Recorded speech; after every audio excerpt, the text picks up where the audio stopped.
Good afternoon from Little Creek Bee Ranch. I have another tip for the new beekeepers that are learning. This one's about cappings, and after we've harvested and what to do with our cappings and how to do it. So real simply, here's a frame of comb, and all those little holes will typically have a cap.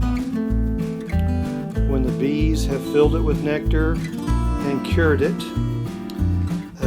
they will, once they've turned it into honey, they'll put a wax lid or cap on all those little cells.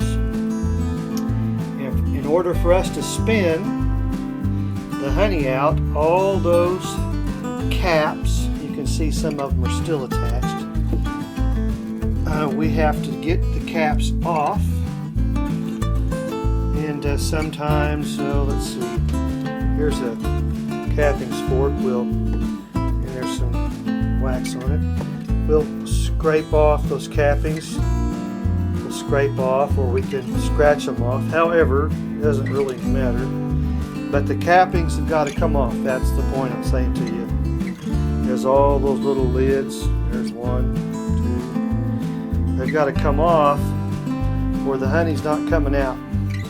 That's how tough the caps are. So here's kind of what we do. In a bucket, as we begin to harvest and we cut each frame, and some of you have seen that, in a bucket we'll end up putting all the cappings. Now, I already did this a while ago, and this bucket had loose wax, gosh, way up here. And so over the 2-3 weeks, the honey just sinks down, whatever residual honey is there. And all of this it's still got honey in it, just not as much. It's flaky. So I hand scoop it out with the fork, and I'll put it in a box. This is just an old honey box, and it's sitting on a aluminum, stainless steel, or not what, it's a galvanized lid. It's from an old bee lid, just a lid. And nothing special. This isn't complicated. I just want to contain the wax. The coons and possum will drag it off everywhere. So I don't know, what is it, pretty thick? Maybe an inch, something like that. And I'll take this out to the bees and set it at the feeding station, but then I'll put on a queen excluder. You've probably, if you've been watching our videos, seen something similar to this. And so the queen excluder we'll just rest on there, and then I'll put some angled bricks on each corner to keep the coons from digging. And now all the bees can go up and down through the queen excluder, and the coons and possum will do. The weather's going to be nice for a week or so, and so that'll give the bees a chance to work it in and out. There's a second one. We've actually got 2 of these that we're going to do. There's the second one. All those cappings have got to be worked over. And we want the bees to take their time and suck out as much wax or honey out of that wax as they can. And that leaves me all the residual wax. And I'll render it down. And this one too, we'll get a queen excluder. And I'll come back in and I'll scoop all that up and render it down. Now, that leaves this. This is the honey. That's thick. I don't know how much, probably 2 inches. Something like that. That's honey. Now, I would really like to work that out.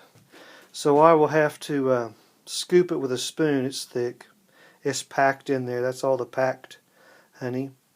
And there's some good honey in there. It's a bit much for me to give to the bees. I would rather strain it, but I've got to get it in the house where the temperatures are a bit warmer. Okay, so a 5-gallon pail, and there was 2 inches of honey, something like that, and the rest was residual wax. And we scooped it out and put it in, just laid it in a box so that the bees could work it over. And there's a lot of wax there. I had a beekeeper tell me one time I didn't know what to do with my cappings, so I threw them away. I about had a heart attack. No, no, no, no. You go ahead and run out the ground ball here. I know the season's over, and we kind of rest, and our focus shifts to hunting and holidays. There's a lot of cappings here, and it would be really wise to learn how to work them, because you're going to get a lot of honey, a lot of wax, a lot of wax rendered down to make candles or foundation or to sell, whatever. But, probably 4 days. Now, if I leave it out there too long, I'll end up getting some rain and it gets worse, so I'll limit it 4 days maybe. We'll see. But that's a bunch, and I think you need to learn how to work that over and save that. That is some awesome honey down there. There's not a bad bite. Whoops, not a bad bite in the bucket. But it's thick. See that? Oh, I just want to scoop it up and eat it. Look at that. Oh, yes. That just rocks. Yep, that's worth getting out. So there might be, I don't know, a couple of quarts of honey in there. But, oh man, baby.